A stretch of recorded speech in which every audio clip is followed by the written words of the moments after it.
네, 자, FAT 1급 42회 이론 시험부터 같이 한번 보겠습니다. 프로그램 제가 백데이터는 이론 시험에 첨부 파일 올려놓을 테니까요. 수험 번호 B42 그 다음에 1 8개입니다. 여러분 일은 편의상 A형으로 통일하고요. 감독관 확인 번호는 NI 3번입니다. 합격률이 62.97%니까 평균 정도 나왔던 것 같아요. 평균이 한 60%니까. 자, 1번부터 한번 보겠습니다. 1번. 다음이 재무제표 보고 양식에 관한 대화 중 옳지 않은 대답을 하고 있는 사람은 해서 사장님이 재무제표를 작성하는데 각 재무제표 글씨가 잘 안 보이죠? 좀 확대해서 볼게요. 아니구나. 각 재무제표의 명칭과 함께 반드시 기재해야 하는 사항에는 어떤 것들이 있나요? 재무제표에 들어갈 사항들. 자, 재무제표에 보면 우선 재무상태표에서 장부 명칭이 있고요. 자, 그 다음에 어느 회사 장부인지 회사명, 그 다음에 재무상태표는 12월 31일 현재 해서 보고 날짜, 결산일, 그 다음에 손익계산서 같은 경우는 회계 기간이죠. 언제부터 1월 1일부터 12월 31일까지. 그 다음에 단위, 원, 삼성전자 같은 데는 단위가 억 단위로 들어갑니다. 그래야 그 금액을 다 볼 수 있으니까. 그래서 요 세 가지가 기본으로 들어가고요. 자, 그래서 다시 문제로 돌아와서 자, 강 부장은 회사명입니다. 이거 맞는 거죠. 그 다음에 조 과장은 보고기간 종료일, 아까 12월 31일 또는 회계기간, 손익계산서. 자, 그 다음에 오 대리는 외부감사 여부와 외부감사기관명입니다. 했는데 요거는 재무제표는 안 들어가고요. 공인회계사들이 외부감사를 하면 외부감사 의견서를 제출을 합니다. 적정 의견이냐, 한정이냐, 부적정이냐. 자, 그 다음에 김사원은 보고 통화, 아까 단위가 원이죠. 자, 금액 단위 이런 거를 표시해야 된다 그랬습니다. 그래서 안 맞는 사람은 오대리 3번이 정답이 되겠습니다. 자, 그 다음 2번 문제. 다음은 주식회사 한공이 단기 매매증권 처분과 관련된 자료이다. 2020년 12월 1일 단기 매매증권 처분 손익은 얼마인가 해서 자, 거래사항이 두 개가 있습니다. 2020년 4월 1일과 12월 1일. 자, 이거 하나씩 분기 한번 해보겠습니다. 우선 4월 1일 주식 1000주를 한 주당 5,000원의 단기 투자 목적으로 취득하고 매입 수수료 15,000원을 포함하여 현금으로 지급하였다. 자, 단기 투자 목적이니까 단기 매매증권 해야 되죠. 4월 1일 단기 매매증권. 자, 1000주 곱하기 5,000원 해서 곱하기 해주면 500만 원. 자, 근데 이 문제에서 함정은 뭐냐면 이 수수료는 어떻게 할 거냐. 보통 일반적인 자산은 자산 취득 시 자산 원가에 더해줍니다. 근데 단기 매매증권 하나만 요것만 예외적으로 영업 외, 왜냐하면 영업과는 직접적인 관련은 없으니까 영업의 비용, 코드번호 984번일 겁니다. 그래서 영업의 비용, 수수료 비용 15,000원 이렇게 해주고요. 대변에 현금 501만 5천원 이렇게 나갔습니다. 자, 그러다가 12월 1일, 자, 6개월 지났어요. 8개월 지났구나. 4월 1일 취득한 주식 전부를 한 주당 5,500원에 처분하고 대금은 보통 예금으로 수령하였다. 자, 그러면 5,500원 곱하기 1000주. 그러면 550만 원 되죠. 차변에 550만 원. 자, 그리고 대변에 요 단기 매매 증권이 이제는 장부에서 사라지죠. 왜? 팔았으니까. 500만 원. 그러면 50만 원 더 받았습니다. 그래서 단기 매매 증권 처분 이익은 50만 원이 된다 이 말입니다. 물론 실질적으로는 요 수수료 비용 빼고 나면 그보다 약간 15,000원 적어지긴 하겠지만 실질적으로는 자, 그래서 여기서 말하는 단기 매매 증권 처분 이익은 얼마냐? 자, 50만 원 3번이 정답이 되겠죠. 자, 그래서 3번이 정답이 되고요. 자, 그럼 3번 문제. 자, 다음은 주식회사 항공이 기계장치에 대한 자료이다. 2020년 결산 시 손익계산서에 표시될 감가상각비는 얼마인가 그랬습니다.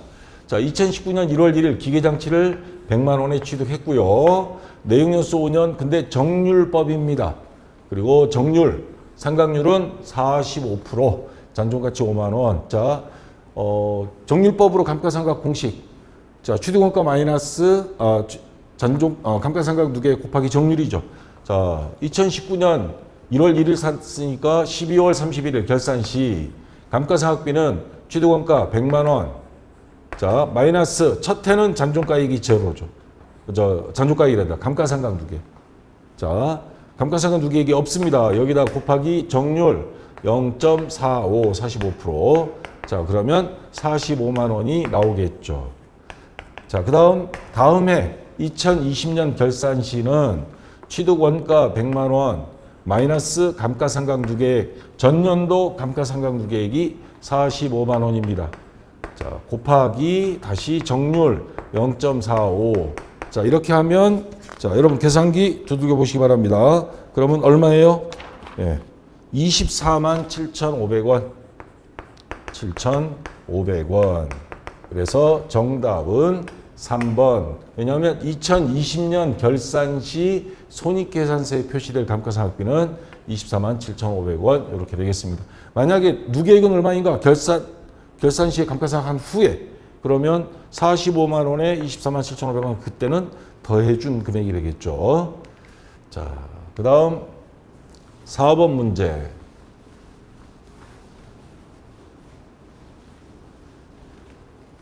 자, 다음 중 무형자산에 대한 설명으로 옳은 것. 자, 무형자산이 되려면 조건이 있습니다.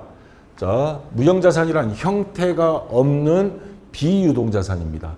그래서 물리적인 형태가 없어야 되고, 그 다음에 영업권 같은 경우는 무형자산 종류는 많죠. 특허권, 소프트웨어, 영업권 뭐 많은데 기업 스스로 계산하는 것이 아니고 돈 주고 취득한 것만. 예를 들어서 우리 식당이 장사가 잘 돼. 그러면 이거 영업권 얼마 장부에 이렇게 적는 거는 엉터리입니다. 영업권은 돈 주고 산 거예요. 흔히 사회에서는 권리금이라고 그러죠. 그 권리금 돈 주고 산 것만 장부에 적을 때는 영업권 이렇게 표시를 합니다. 그 다음에 상각은 정액법, 정률법, 연수합계법, 생산량 비례법 다 쓸 수 있습니다. 그 회사 상황에 맞춰서. 단 특별한 방법을 정할 수 없을 경우에는 정액법을 사용하고, 그리고 또 다른 점은 감가상각 누계액 이런 게 없습니다. 직접 무형자산에서 차감하는 직접법을 사용한다는 거. 자, 다시 문제로 돌아가서 그러면 정률법으로도 상각할 수도 있다. 맞는 말이죠. 정률, 정액, 생산량 비례법 뭐 다 할 수 있습니다. 자, 그 다음 물리적 형체가 없는 판매용 자산은 무형자산으로 분류한다. 형체가 없는 것까지는 맞았는데 판매용 자산, 이걸 다른 말로 뭐라 그래요? 재고자산이라고 그러죠. 재고자산은 유동자산입니다. 무형자산은 비유동자산이 돼야 되고. 그래서 2번은 틀렸고요. 소프트웨어를 구입하는 데 지출한 금액은 개발비로 분류한다? 아닙니다. 요거는 소프트웨어 이 명칭 그대로 사용합니다. 우리 MS 오피스 같은 거 돈 주고 사잖아요. 자, 그 다음 개발비 같은 경우는 이건 신제품을 개발하기 위해서 성공 가능성이 높은 단계에서 지출한 비용을 말하는 겁니다. 그래서 이건 잘못됐고요. 내부적으로 창출한 영업권은 무형자산에 기록한다? 안 된다 그랬죠. 돈을 지불하고 구입한 영업권만 된다 이 말입니다. 틀렸고, 그래서 정답은 1번이 되겠습니다. 자, 그 다음 5번 문제. 자, 대손상각비에 대한 문제가 나왔습니다. 다음은 주식회사 항공이 받을어음에 대한 대손충당금 계정이다. 결산일 현재 100만 원이 받을어음에 대하여 3%의 대손을 예상할 때 가와 나에 들어갈 금액으로 오른 것. 자, 받을어음 대손충당금 그리고 가, 나 여기 있습니다. 그리고 100만 원에 대해서 3%니까 곱하기 0.03 하면 3만 원을 대손충당금이 만들어지면 된다는 겁니다. 그리고 우리나라 대손충당금 설정은 뭐예요? 차액보충법이죠. 충당금이 남아있으면 그걸 빼고 나머지. 자, 전기 2월 2만 원 있었어요. 대손충당금 잔액이. 그러면 만 원만 해주면 될 것 같은데 차변에 대손충당금 감소가 있습니다. 왜? 자, 대손충당금은 부채의 성격을 띠기 때문에 부채의 증가 대변, 감소는 차변이죠. 자, 8,000원이 왜 줄었나? 4월 5일 날 어음이 부도가 난 겁니다. 그래서 그럼 8,000원 빼면 얼마 남았어요? 12,000원 남았죠. 자, 그러면 우리가 결산 시에 3만 원을 채워줘야 돼요.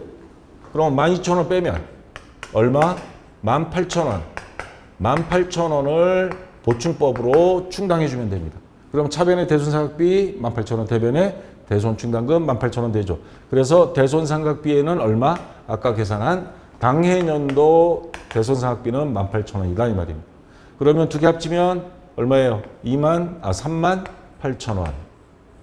자, 여기 합계 금액은 같아야 되니까 38,000원. 얘는 얼마가 되겠어요? 그러면 가는 3만 원이 되겠죠. 그러면 원래 3% 대손증납금 설정해야 되는 금액이 만들어진 겁니다. 요 3만 원이 다음에 가면 이쪽에 1월 1일 전기 2월 3만 원 이렇게 시작하겠죠. 자, 그러면 가는 3만 원, 그 다음에 나는 18,000원 해서 2번이 정답이 되겠습니다. 자, 이렇게 되고요. 자, 그 다음 6번 문제. 자, 주식 발행에 대한 문제입니다. 주식회사 항공은 자본 증자, 자본금을 늘리기 위해서 주식을 추가로 발행하는 겁니다. 그럼 주주들 주식 청약 증거금이 돈이 들어오겠죠? 우리 IPO라고 그러죠. 그건 IPO는 신규 상장이지만 증자했을 때 보통주 1000주 6,000원인데 액면 금액은 5,000원입니다. 주당. 자본금은 액면 금액으로만 기록하게 되어 있습니다. 그러면 1000주 곱하기 5,000원 하면 얼마예요? 예, 500만 원입니다. 그래서 자본 증가는 500만 원이 되고요. 자, 주식 대금은 현금으로 납입받았다. 그럼 현금 600만 원이 들어오겠죠. 6,000원을 발행했으니까 자본 증자일 현재 주식 할인 발행 차금 잔액이 없다고 가정할 때 주식 발행에 대한 회계 처리로 옳은 것. 그럼 차변에 현금 600만 원, 요 셋 중에 하나. 대변에 자본금 500만 원. 예, 여기 있죠. 얘도 있네. 근데 5,000원짜리를 6,000원에 팔았으면 이익 본 거죠. 주식 발행 초과금. 싸게 발행하면 할인 발행 차금이 되고요. 자, 주식 발행 초과금 100만 원. 이렇게 됩니다. 만약에 주식 할인 발행 차금이 50만 원 있다. 그러면 그거 손해보고 판 적이 있어요. 그걸 퉁치고 나머지만 할인 발행 차금 없애주고 나머지 50만 원만 그때는 주식 발행 초과금이 됩니다. 자, 지금 현재로서는 2번이 정답이 되겠죠. 자, 됐고요. 자, 그다음 7번 문제. 자, 재고 자산에 대한 문제가 나왔습니다. 자, 다음 자료를 토대로 계산한 기말 상품 재고액은 얼마인가? 단 원가 흐름이 가정은 선입선출법을 적용한다. 자, 우선 보시면 기초 상품 재고액이 3만 원이에요. 100개 300원씩. 단기 상품 매입액 32만 원인데 1000개 320원씩. 그 다음에 이와 별도로 상품 매입 과정에서 운반비가 28,000원 발생하였고 운반비는 더해줘야 되겠죠. 그리고 매입 할인 15,000원이 발생하였다. 우리 순매입액 공식 기억나죠? 총매입액에서 운반비 같은 거 더해주고 매입 환출, 매입의 누리, 매입 할인은 빼주죠. 그럼 이거는 차감해줘야 됩니다. 15,000원. 단기 상품 판매량은 980개 팔았어요. 자, 기말 상품이 실제 수량은 115개. 수량 부족 중 2개는 정상적인 것으로 판단된다. 점점 어려워지죠. 자, 이거 단순하게 생각하면 됩니다. 자, 우선 선입선출법이라 그랬습니다. 그러면 980개 팔았으면 어느 것부터 팔아야 돼요? 앞에 작년에 팔다가 남은 거 요거 100개 싹 팔렸습니다. 그러면 나머지 880개는 여기서 팔린 거다 이 말입니다. 그러면 120개가 남아야 되는데 실제 재고 수량은 115개니까 5개가 모자라긴 해요. 물론 2개는 정상적이고 3개는 비정상적인 관문데, 자, 그러면 여기서 우리가 알 수 있는 건 순매입액 요 단가가 요거 자 32만 원 더하기 운반비를 더한다 그랬죠. 28,000원 더해요. 그 다음 매입 할인은 아까 뺀다 그랬죠. 마이너스 15,000원. 그러면 33만 3천원. 네, 33만 3천원이 나옵니다. 자, 몇 개를 샀어요? 1000개. 이거는 순매입액이죠. 그러면 나누기 1000개 하면 순매입에 대한 단가가 나오겠죠. 그러면 333원. 한 개당 333원에 매입한 거 중에서 나머지 안 팔린 거 남아있는 겁니다. 자, 근데 실제 수량은 115개라고 그랬습니다. 그럼 115개, 요게 333원짜리예요. 그러면 금액 계산하면 나오죠. 38,295원. 38,295원. 현재 남아있는 기말상품 재고액 금액은 38,295원 해서 2번이 정답이 되겠죠. 예. 자, 이렇게 하면 요 감모된 거 수량이 모자란 거는 생각 안 해도 되겠습니다. 자, 됐고요. 자, 그 다음 8번 문제.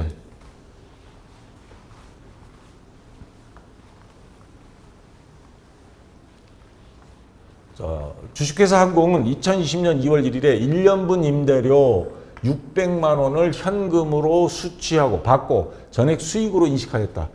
자, 그러면 요거 차변에 현금이겠죠. 현금 600만 원. 그리고 대변에는 뭐예요? 전부 수익으로 인식했다? 그러면 임대료 600만 원. 이렇게 장부에 적어놨던 겁니다. 언제? 2월 1일에. 2월 1일에. 자, 2020년 12월 말 결산 시 적절한 회계 처리는 임대료는 월날 계산을 가정한다. 월 단위로 하는데, 자, 요거 임대료 600만 원 나누기 12 하면 월 50만 원입니다. 자, 그런데 요거 계약 기간이 2월 1일 날 받았으니까 언제까지 계약 기간이에요?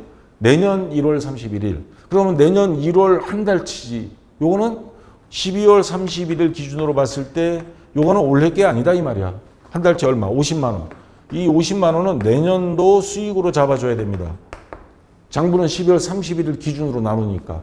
그러면 요 대변의 임대료 600만 원 정확하게 하면 550만 원으로 기록되어 있는 게 맞는 겁니다. 지금 잘못된 장부죠. 그래서 대변에 있던 임대료 600만 원 중에 50만 원은 빼줘야 됩니다. 수익 발생 취소.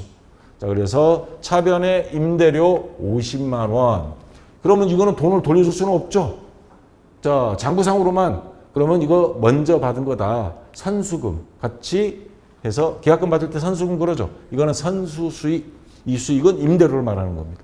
50만 원. 이렇게 했다가 1월 1일 되면 다시 원위치. 그러면 임대료 올해 장부에 다시 들어가게 되는 거죠. 그래서 2번이 정답이 되고요. 수익의 2연, 내년 수익은 내년으로 넘긴다 해서 2연이라고 하는 겁니다. 자, 2번이 정답이 되고요. 그 다음 9번 문제.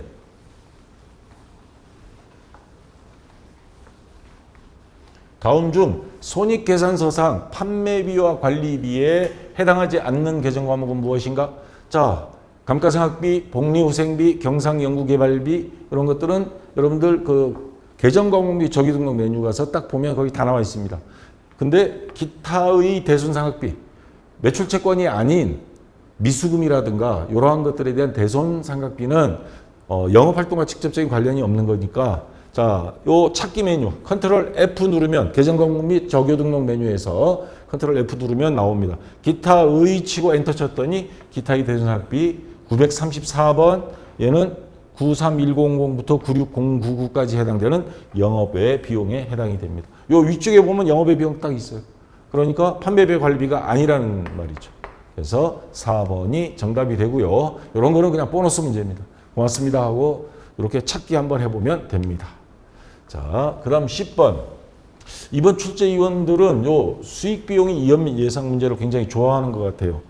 자, 아직도 이거 헷갈리시는 분들 이연과 예상 4개로 구분하죠. 헷갈리죠, 아직도.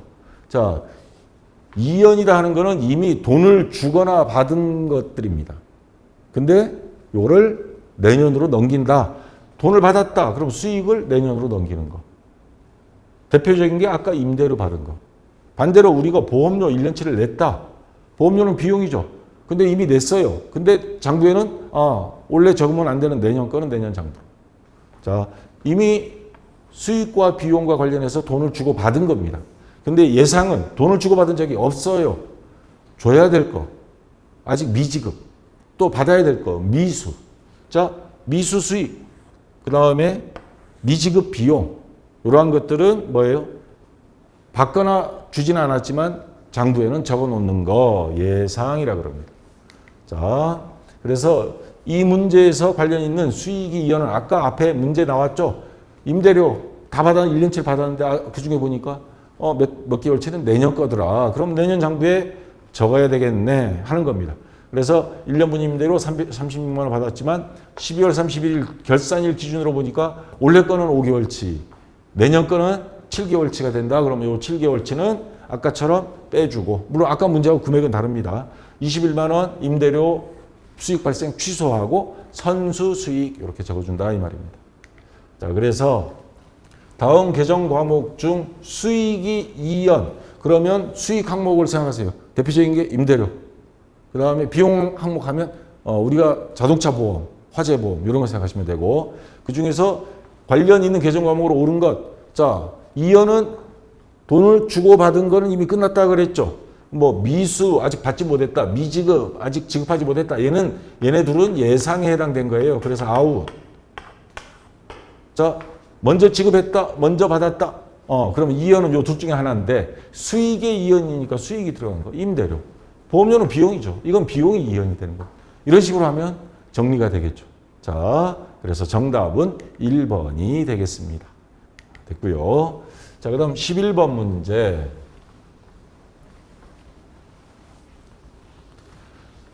자, 다음 중 부가시세법상 납세 의무자, 어떤 사람들이 부가가치세 납세 의무자가 되느냐. 자, 요거 좀 확대해서 볼게요. 자, 재화를 수입하는 개인은 부가가치세를 납부할 의무가 있다. 수입하는 업자도 국내에 들어온 물건은 부가가치세는 그 해당 판매하는 나라에서 부과를 합니다. 그러니까 수입한 사람은 부가가치세 납부할 의무가 있고, 뭐 관세 같은 것도 보통 인천 그쪽에 그 세관에 납부를 합니다. 그 다음에 비영리법인은 납세 의무자가 될 수 없다. 비영리법인이다 하면 대표적인 게 학교가 들어가죠. 공공기관, 국가, 지방자치단체는 납세 의무자가 될 수 있어. 얘하고 지금 서로가 충돌이 생기죠. 그럼 둘 중에 하나는 배신자입니다. 국가와 지방자치단체도 자, 비영리이지만 납세 의무는 해야 됩니다. 물론 세금은 거의 안 냈죠. 자, 학교 같은 경우 납세 의무자가 될 수 없다 돼 있지만 여러분들 혹시 여러분들이 졸업한 고등학교 홈페이지 가보면 사업자 등록번호 있습니다. 학교도. 그래서 자, 납세 의무가 있습니다. 그리고 학교에서도 수익사업 할 때가 있어요. 대학교 보면. 그래서 학교의 예산으로 가져다가 직원들이나 학생들한테 복리 차원에서 할 수도 있죠. 자, 그래서 비영리법인도 납세 의무자가 된다. 그래서 세진이 틀린 말을 했고요. 간이과세자, 영세한 자영업자들도 납세 의무자는 당연히 들어갑니다. 물론 간이과세로 적용하니까 세금을 굉장히 적게 내겠죠. 자, 그래서 정답은 2번이 되고요. 자, 그 다음 12번 문제. 부가가치세법상 세금 계산서 발급 의무 면제 대상이 아닌 것. 자, 기본적인 원칙으로는 누구나 다 장사하는 사람은 세금 계산서 발급 의무가 있는데, 근데 자, 여기 보시면 세금 계산서 또는 영수증 발급 의무를 면제해 주도록 세법상에 규정해 놓은 업종들이 있습니다. 공통점이 뭐냐? 아주 영세한 자영업자. 식당 같은데 조그마한 데들은 세금 계산서 발급 안 해요. 근데 영수증은 발급합니다. 근데 요거 둘 다 발급 의무를 다 면제해 주는 업종이 있어요. 여러분 택시 타가지고 영수증 받아본 적 있나요? 신용카드 단말기 영수증은 받은 적은 있지만 세금계산서 발급받아본 적은 없죠. 노점, 행상, 이건 법으로 물론 금하고 있고, 자동 판매기 해가지고 받은 적 없죠. 그 다음에 미용실 머리 자르고 세금계산서 받은 적 없죠. 자, 그 다음에 돈 거래가 없는 거, 영세 자영업자, 그 다음에 현금이 주고받은 대금 결제가 없는 것들. 대표적인 게 간주공급. 야, 이런 거는 돈을 주고받으면서 한 게 아닌 전세금 같은 거 있죠. 그거 물론 월세로 환산을 합니다만 돈을 주고받은 건 아니기 때문에, 물론 전세금 나갈 때 돌려받는 거기 때문에. 그 다음 뭐 증여, 그 다음에 간주 임대료, 아까 말한 전세, 그거를 월세로 간주해서 수입이 있는 걸로 신고한다 이 말입니다. 그 다음에 뭐 영세 이런 것들은 당연히 안 되고요. 자, 세금계산서 이런 업종들은 발급 의무가 면제 대상입니다. 자, 그래서 다시 문제로 돌아와서 택시 운송, 택시 안 되죠? 노점하는 사람 안 되죠? 무인자동 판매기 요거 아니죠. 근데 내국 신용장 요거는 국내에서 거래하는 걸 말하는 겁니다. 영세업자가 해외에 직접 수출하는 데는 서류를 만들지 못하니까 국내 뭐 무역하는 그 상사 그쪽에 팔고 거기서 해외로 다시 파니까, 그럼 국내 업자끼리 거래니까 요건 당연히 세금계산서 주고 받아야 됩니다. 물론 세금은 제로입니다. 영세율을 적용하니까. 자, 그래서 4번이 일단 정답이 됩니다. 자, 그럼 13번 면세에 대한 문제인데, 다음 중 부가가치세가 면세되는 재화, 면세의 가장 큰 조건은 농수축산물 중에 가공되지 않은 거. 가공되지 않은 거. 자, 커피는 가공이 된 거죠. 그 다음에 딸기를 가공해버린 거예요. 아이스크림, 이거 뭐 당연히 가공이죠. 우유에다가 설탕 해가지고 가공해버린 거. 상추, 자, 요즘 비싸가지고 상추, 삼겹살 먹을 때, 이거는 가공 안 된 거죠. 면세 대표적인 겁니다. 3번이 정답이 되겠습니다. 자, 그 다음 14번 문제. 자, 자주 나오는 문제입니다. 과세표준, 부가가치세 과세표준 계산하는 거. 다음 자료를 토대로 주식회사 항공, 과자 제조업이 2020년 제2기 예정 신고 시 부가가치세 과세표준을 계산하면 얼마인가? 단 주어진 자료의 금액은 부가가치세가 포함되지 않은 금액이다. 여기서 말하는 과세표준, 부가세를 납부해야 될 매출액을 말하는 겁니다. 매출액. 그러면 그 매출액에 대해서 10% 매출세, 부가세가 나오는 거죠. 자, 거래 내용을 보니까 7월 2일 외상 판매, 대금 회수 약정일, 외상으로 팔았어도 뭐 매출은 매출이죠. 자, 얼마? 2천만 원. 그럼 이거 10%, 200만 원 매출세액 내야 되고요. 7월 16일 담보로 제공한 건물가액. 은행에 대출받으면서 담보물로 건물을 제공했어요. 자, 이건 판매한 게 아니죠. 그래서 좀 더 알아보기, 과세 거래로 보지 않는 거, 담보 제공한 거, 이건 매출을 안 본다 이 말입니다. 그 다음에 요거부터 할게요. 이번에 삼성전자 이건희 회장이 돌아가시면서 상속세를 내야 되는데, 세금을 내야 되는데, 물론 요 부가세는 아닙니다만은, 자, 세금 낼 돈이 없으면 그 회사 주식이나 다른 물건으로 낼 수도 있습니다. 물납이라 그럽니다. 그걸. 그 다음 사업을 통째로 업체를 팔아버릴 때 그 업체를 판다라고 하는 건 주식을 파는 거예요. 그 회사 주식을 절반 이상 가져간 사람이 그 회사 대표가 되는 거죠. 자, 그 다음에 증권 같은 거 양도하는 거, 창고증권. 그 물건, 증권 있어요. 창고증권. 우리 물건이다 하는 그거를 넘겨버릴 수도 있습니다. 이러한 거에 대해서는 마진을 얻기 위해서 판매한 걸 보지 않는다 이 말입니다. 자, 담보로 제공한 거 이거는 안 되죠. 판매로 보지 않고 비상장 주식의 양도대금 회사 넘기는 거하고 같은 말입니다. 상장 주식은 안 돼요. 근데 비상장 증권거래소에 상장되지 IPO가 되지 않은 거. 자, 이거 매출을 안 본다 이 말입니다. 그래서 정답은 2천만 원 1번이 정답이 되겠습니다. 자, 마지막 15번 문제. 자, 전자세금계산서에 대한 문제가 나왔고 최근 들어서도 세법이 개정이 됐습니다. 다음 중 부가가치세법상 전자세금계산서에 대한 설명으로 옳은 것. 자, 전자세금계산서는 2010년부터 도입됐습니다. 벌써 12년 됐어요. 그리고 계속 바뀌었습니다. 처음부터 그냥 하라 그러면 굉장히 혼란스러워하니까 법인 사업자만 의무화를 시켰습니다. 2011년에. 그러다가 12년도에는 공급가액 매출액이 10억 이상, 개인 사업자도 10억 이상이면 이건 개인 자그마한 영세기업으로 볼 수가 없죠. 그러다가 점점 늘다가 2021년에는 3억 원 이상이었습니다. 3억 원 이상. 그러다가 2022년 7월 뭐 아직 도달 안 했지만 매출액이 2억 원 이상 개인 사업자도 전자세금계산서를 의무적으로 발행해야 됩니다. 종이 세금계산서를 발행하면 이거는 과태료 물어요. 가산세를 묻습니다. 자, 그래서 개인들도 요즘은 전자세금계산서를 거의 발행합니다. 자, 이거 언젠가는 누구나 다 발행하라고 그럴 거예요. 면제해주는 업종을 빼고.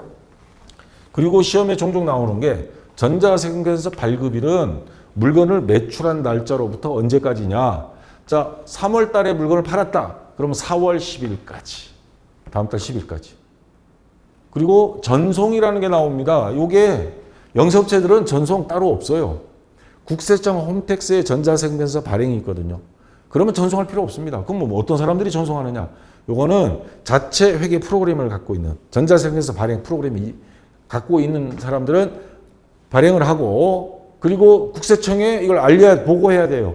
그러면 그 다음 날 발행한 날이 다음 날까지 중간에 토요일 일요일 있으면 월요일까지 국세청 홈택스에 전송해야 됩니다. 자, 여기 밑에 추가 설명이고요. 자, 다시 문제로 돌아와서 자, 전자세금계산서에 대한 설명으로 옳은 것 찾으라 그랬습니다. 법인 사업자는 공급가액과 관계없이 전자세금계산서를 발급해야 한다. 맞죠?